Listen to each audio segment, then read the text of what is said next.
ইতিমধ্যে 10টি ইউনিয়ন 12টি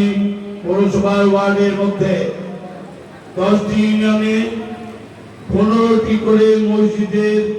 ইমাম মুয়াজ্জিন খাদেমের আমরা ইতিমধ্যে কিছুক্ষণের মধ্যে আমরা লিস্ট আমরা পাঠিয়ে দেব এবং পৌরসভায় 48টি মসজিদে ইমাম মুয়াজ্জিন খাদেমের আপনারা জানেন যে বর্তমান সরকারের একটি নির্বাচনী ওয়াদা ছিল যে বিএনপি যদি আসে ক্ষমতায় আপনারা ভোট দিয়ে নির্বাচিত করে আনেন তাহলে ইমাম মুয়াজ্জিন খাদেম মন্দিরের পুরোহিত গির্জার ফায়দা থেকে আরম্ভ করে সকলকে তাদের রাষ্ট্রীয় ভাতা প্রদান করা হবে। আজকে 48টি শহরের মধ্যে 48টি মসজিদ, তারপরে ইউনিয়নে 10টি ইউনিয়নে 63টি মসজিদ